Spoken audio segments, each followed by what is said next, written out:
Hello YouTube and welcome back to the channel outside the target demographic. With the advent of summer here in Ohio, I thought it'd be a good idea to start running a series of tests on my cat and how effective the solar windshield covers are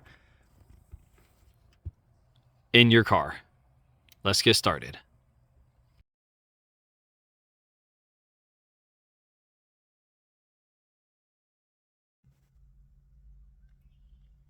So I just got to work. It is 7:55. We have the windshield and the driver's side sunscreens up. We're going to see what the temperature is at 5 o'clock during my release back into the civilized world. And then the next day, I'm going to punish myself and not use the sunshades and see what the temperature is. It's going to be a probably 40-50 degree difference, and we shall see.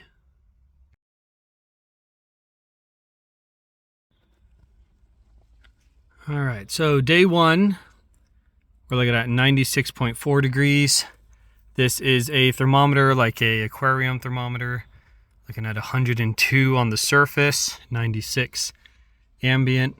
Tomorrow, we won't have the visor, and I imagine it will be much higher for a temperature difference of 1 degree. Today was, I believe, a high of 85. Tomorrow's a high of 86. So 1 degree different. And we will see what difference the solar windshield guards make.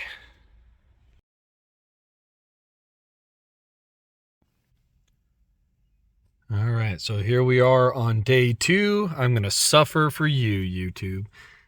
Ambient temperature currently is 66.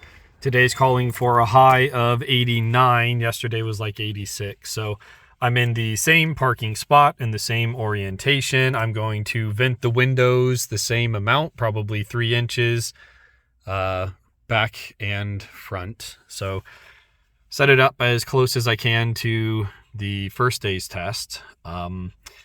This is a green car, for what difference that does or doesn't make. And it has no tinting from the factory. So it is very much an aquarium. It's going to let in all the light, and I imagine that 71 is going to be substantially higher than day one. So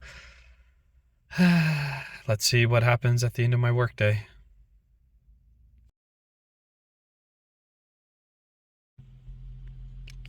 So we're just getting into the car. Ambient air temperature is 102 degrees. And again, this is a essentially thermometer sticker that you'd have in an aquarium. It's actually designed for the human body, so this would stick onto the forehead of a patient and would give you the temperature. So we are off the scale. The surfaces are going to be higher than 106 degrees. So I don't really have a more objective way of measuring that, but when I put my hand on the steering wheel, it's warm. I feel like the dash, it's not so bad.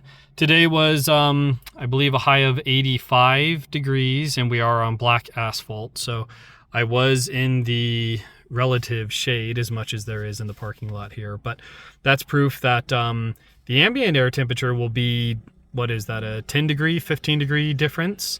And largely the benefit is you're not warming up your electronics or your dashboard or heating up things with thermal mass. So air can cool down and heat up relatively quickly with very little energy. The physical surfaces, your seats, the upholstery, the plastics, the glass, the dashboard specifically, all these things can attract heat and hold heat. And your air conditioning is going to have to work harder to use the cooler air to slowly, because it can only make so much surface area contact, slowly start pulling the heat out of the physical objects in your car. So the benefit here is your ambient temperature will be a little bit lower. Your surface areas will be substantially a lower temperature, and you're going to have less UV damage and color changing by the sun heating up and melting your plastics. I think there's been a couple of recalls in audio systems and electronics in cars due to heat swings that they're subjected to. So to me, $20 and 20 seconds of putting up the solar guards is well worth the investment. So I just got home after a half-hour drive. You can see we're now at 90.3 ambient air temperature. That was with the air conditioning on full blast the entire time. So not only did we just get the ambient temperature as the thermometer suggests, of course it's not 90 degrees in here, I'd be dead, but the thermometer, there's some latency, there's some thermal mass inside the thermometer that will take longer to cool down and blah, blah, blah. But if it's reading 90.3, yesterday we started in the car with the ambient temperature at, what was it, 92, 93, something like that. So it took a half hour of the air conditioner on full tilt to get the ambient air temperature reading, at very least, down to what we started at yesterday with the passive solar guards in place. We have here as well, it's showing 83 degree ambient temperature. It's probably around 80. So also, I believe we started yesterday at about 94, 96 for the surface temperature. And again, 30 minutes of full tilt air conditioning to get it to the starting point of yesterday. So, absolutely worth the investment, objectively worth the investment. Final test coming tomorrow.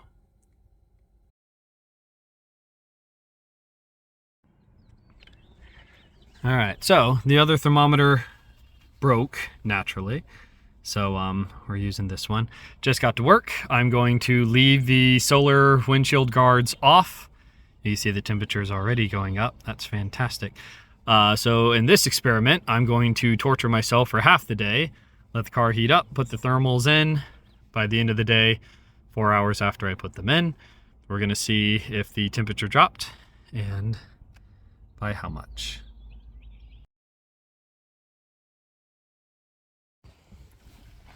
All right, so it is 1:45. We have 105 degrees. I ended up fixing this thermometer. I put this one out about an hour ago, and you can see it got right up to temp pretty quick. So we're looking at 105 ambient temperature and over 106 surface. So I'm going to go ahead and leave the hot air in the car. Not going to fan the doors or roll down the windows or anything. Going to put the solar shades in place and come back in, let's see, 2, 3, 4, and hopefully 2.5, probably more like 3 hours, and we will see how much the temperature has dropped. All right, so we have our solar shades up. I'm going to tell you, I'm feeling every bit of that 105 degrees. I suffer, so you guys don't have to. So we're at 105 ambient air. Surface again is off the very small chart, and we will check back at the end of the day.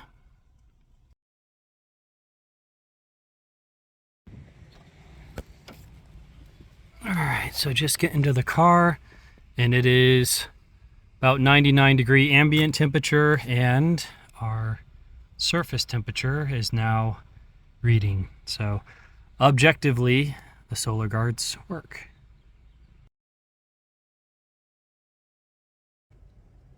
So it should come to a surprise to no one that keeping the sun out of a relatively enclosed glass box will keep that glass box cooler than it otherwise would have been. But now we have some math and science to support that. So for about $30, you can actively keep the sun out of your car, which will actively keep the cabin air temperature and surface areas much cooler, as well as the passive benefit of less UV damage to your upholstery and your dashboard, less venting of volatile organic materials into the air as your plastic starts breaking down, less color degradation and bleaching from the sun bearing down on your fabrics, all sorts of benefits. So I have a few more maths and sciences for you guys. On day one, we had a 96.5 degree starting temperature on my way home, and that dropped down to 75 degrees using the air conditioning at full tilt. So that's a difference of 21 degrees over 45 minutes, which gives us about half a degree per minute of cooling down rate with the air conditioner. Compare that to day 2, our worst case scenario, where we started at 102.2 degrees. We only got it down to 90 degrees. That's a difference of 12 degrees over a 45-minute drive home, running the air conditioning again at full tilt. That's a 0.2 degree per minute temperature change. So technically, it could be said that you're getting a 60% slower cooling rate running your air conditioning with the same amount of power and same duration compared to day 1, making your air conditioner work essentially less efficiently. Also, the in temperature was 15 degrees higher than day 1. So not only is your air conditioner removing less heat more slowly, but you're not even getting to the same lower temperature over that same time period. So you will instantly feel cooler. The car will actually be cooler. The air will actually be cooler. And if you choose to run your air conditioning, you're going to be removing more heat more faster to get a lower temperature over the same period of time.